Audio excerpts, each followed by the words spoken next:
Halo Sobat Mahkota, kembali lagi bersama dengan saya. Hari ini saya mau ngomongin mengenai harga emas yang naik melambung tinggi karena perang Rusia versus Ukraina. Pasti semuanya udah tahu kan? Nah, sebelum kita masuk ke materi video ini, kalian jangan lupa ya, klik tombol subscribe, share ke teman-teman kalian kalau kalian rasa video ini berguna, dan jangan lupa nyalain loncengnya.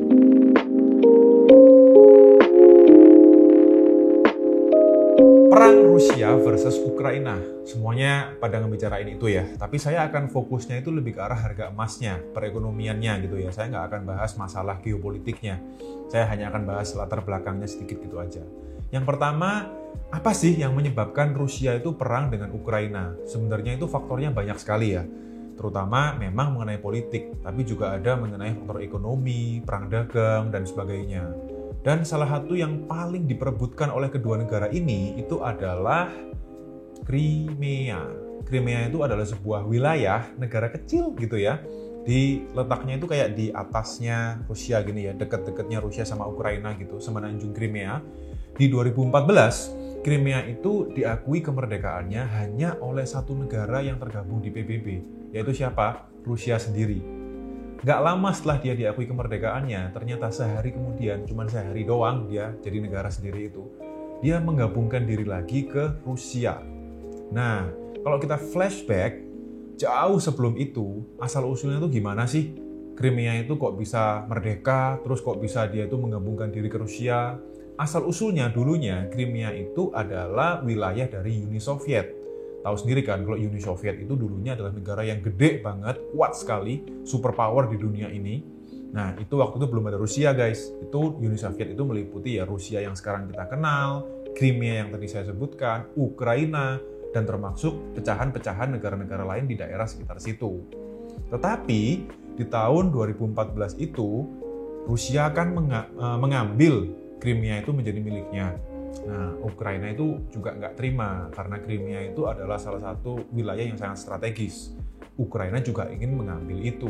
Rusianya juga emosi dong, lu ngapain ikut-ikutan urusan gua?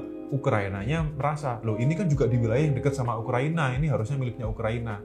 Nggak ada habisnya. Itu salah satu aja yang saya bahas mengenai Crimea. Tapi nggak cuma itu, masalah itu banyak sekali, udah numpuk-numpuk. Itu salah satunya aja yang saya bahas ya. Dan tiba-tiba tahun 2020-2021 tensinya itu meningkat, tambah lama itu tambah panas. Puncaknya di 2022, karena 2020-2021 semuanya fokusnya memerangi COVID. Omikron timbul, kemarin ada varian Delta, Rusia itu sempat lockdown juga, dan sebagainya. Ekonomi negara-negara kacau. Mereka fokusnya ke situ. Kalau nggak ada itu, kemungkinan sebenarnya perang itu terjadinya sebelum tahun 2022 ini. Dan ternyata 2022, COVID udah mulai melandai.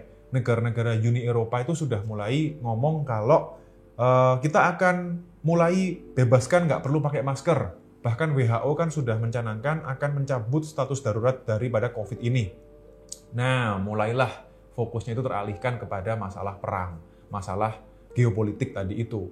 Dan langsung misil atau rudal dari Rusia itu ditembakkan minggu lalu ke Ukraina, dan sejak saat itulah terjadi perang. Dan dampaknya itu apa? Dampaknya yang paling kentara itu adalah di mata uang Rusia.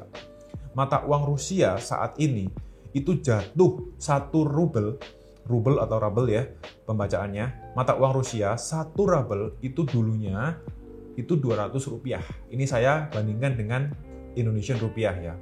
Kalau kita ngomong sebelum perang, itu harganya stabil di kisaran 190 sampai 210 rupiah per 1 rubel. Kalau kita itu mau beli mata uang Rusia itu. Kalau kalian mau ke Rusia, kalian harus beli rubel tadi itu. Tapi sekarang, saat video ini dibuat, 1 rubel itu kita hanya butuh uang 130 rupiah saja. Artinya, mata uang Rusia itu sudah terdepresiasi 35%. Gila nggak tuh? Itu udah bisa dibilang krisis moneter, guys.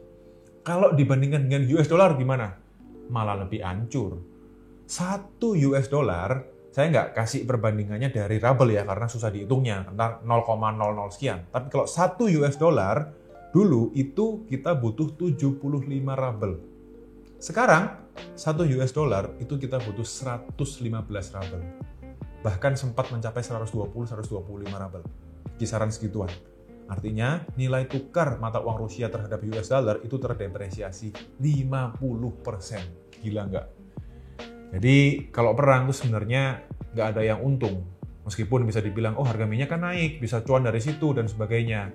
Tapi tetap aja, yang rugi lebih banyak daripada yang untung. Kalau ngomongin secara global dunia ini. Nah, terakhir, yang paling penting nih mengenai harga emas itu gimana? Harga emas itu naiknya gila-gilaan seminggu terakhir ini. 1-2 minggu terakhir ini naikannya itu gila-gilaan. Dari 1.796 US dollar per troy ounce, harganya per hari ini itu menjadi 1.945 US dollar per troy ounce. Bahkan sempat tertingginya itu 1.980, hampir 2.000 guys. Per troy ounce-nya US dollar ya, dalam US dollar kalau ini. Gila nggak harganya itu?